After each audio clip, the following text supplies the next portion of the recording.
Bismillahirrahmanirrahim. Assalamualaikum warahmatullahi wabarakatuh. Syukur alhamdulillah kita bisa berjumpa lagi di channel ini. Salawat dan salam selalu dan tetap tercurahkan kepada junjungan kita Nabi besar Muhammad sallallahu alaihi wasallam. Allahumma sholli ala sayyidina Muhammad wa ala ali sayyidina Muhammad. Harapan dan doa saya semoga saudaraku semuanya selalu diberikan kesehatan, dilapangkan rezekinya, diampuni dosa-dosanya, dan dipanjangkan umurnya.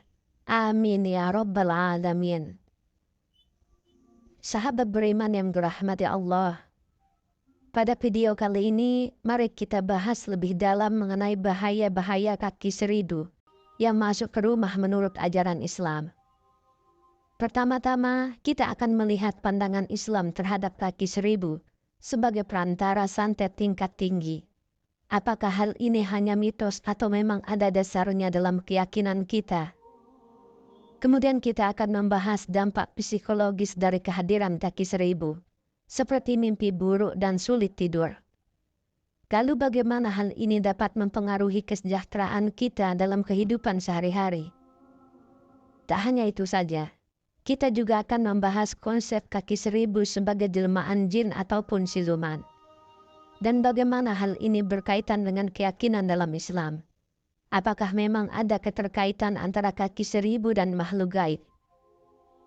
Tentu kita tidak hanya memberikan informasi mengenai bahayanya saja, tetapi juga melihat penyebab menurut Islam. Apakah ada hubungan antara cara kita menyimpan makanan, kondisi rumah yang lembab, atau bahkan dedaunan berserakan dengan masuknya kaki seribu? Jadi, jangan lewatkan informasi menarik dan mendalam dalam video kali ini. Mari bersama-sama menjaga keberkahan di dalam rumah kita dengan memahami pandangan Islam terhadap fenomena sehari-hari. Sahabat beriman, kira-kira apa yang menyebabkan kaki seribu masuk rumah menurut Islam? Apakah menjadi pertanda sesuatu yang berbahaya? Kaki seribu merupakan salah satu hewan yang kerap ditemukan di halaman rumah. Tak jarang, mereka juga kerap masuk ke dalam rumah dan mengganggu kenyamanan penghuni. Mereka suka memakan sampah atau sayuran yang membusuk dan tinggal di tempat yang lembab. Selain disebut kaki seribu, hewan ini sebenarnya memiliki rata-rata antara 80 dan 400 kaki. Saat serangga ini masuk ke dalam rumah, sebaiknya Anda tetap berhati-hati, karena kaki seribu dipercaya menjadi perantara santet tingkat tinggi yang membawa dendam. Bukan cuma itu saja. Dalam pandangan Islam, hewan ini dianggap membahayakan. Lalu, kira-kira apa saja bahaya kaki seribu masuk rumah menurut Islam? Bahaya kaki seribu masuk rumah menurut Islam. Menurut Islam, kaki seribu yang kecil maupun besar dianggap sangat berbahaya jika datang ke dalam rumah. Dengan demikian, membunuh kaki seribu ternyata dibolehkan dalam Islam. Syekh Abdul Aziz bin Baz pernah mengatakan bahwa jika ada hewan yang mengganggu kita dalam kehidupan sehari-hari, sangat diperbolehkan membunuhnya, asal tidak menggunakan api. Setelah mengetahui ketentuan dalam membunuhnya, berikut akan kita hadirkan informasi penyebab kaki seribu masuk rumah menurut Islam. Yang pertama adalah perantara santet. Menurut Islam, kaki seribu yang masuk rumah bisa dianggap sebagai tunggangan atau perantara santet tingkat tinggi. Kabarnya, terdapat orang jahat yang memiliki dendam dan berencana mengusik Anda dan keluarga di rumah. Nantinya, saat kaki seribu berada di rumah penghuninya, akan merasakan banyak kejanggalan mulai dari kepanasan dan lainnya.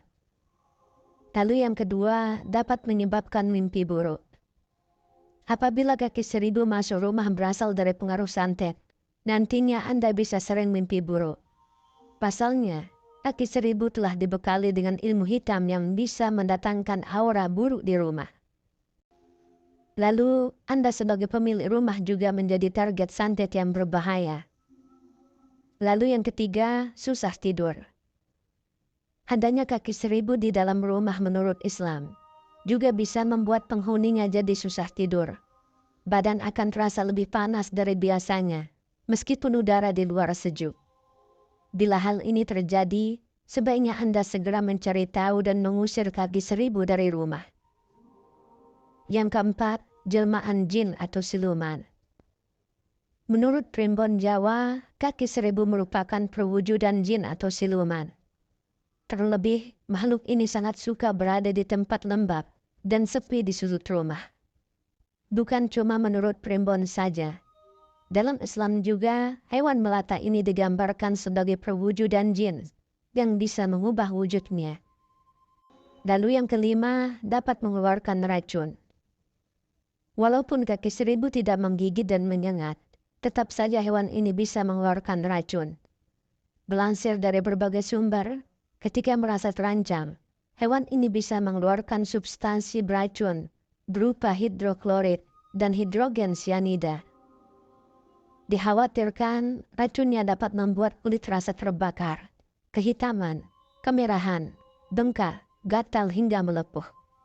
Bahkan, racunnya bisa menimbulkan radang yang membuat tubuh kita pusing, mual, muntah, sesak, sampai muncul ruam di sekujur tubuh. Dan ada pun penyebab lainnya kenapa kaki seribu masuk ke rumah. Yang pertama adalah menyimpan makanan sembarangan. Menyisakan makanan di berbagai tempat ternyata bisa mendatangkan kaki seribu di rumah. Pasalnya, aroma makanan bisa menarik perhatian kelabang untuk masuk ke rumah. Maka dari itu, tak heran jika binatang yang satu ini juga kerap ditemukan di dapur. Apalagi jika dapur tak langsung dibersihkan setelah digunakan untuk memasak. Yang kedua, kondisi rumah yang lembab. Kelembapan biasanya hidup di area yang basah dan lembab. Adapun ruang bawah tanah, dapur, dan ruang mandi adalah ruangan yang sering mereka cari. Dengan begitu, jangan sampai Anda membuat rumah menjadi lembab. Yang ketiga, dedaunan berserakan.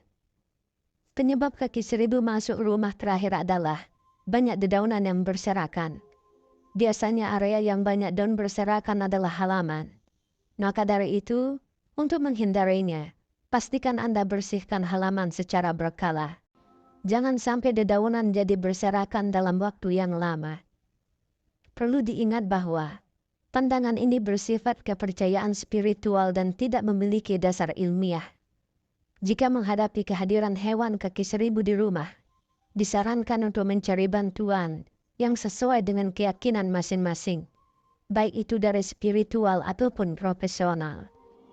Semoga kita dapat mengambil hikmah dari setiap pengalaman dan menjadikannya sebagai pembelajaran kalau bertemu hewan kaki seribu di rumah, sehingga kita tahu pertandanya.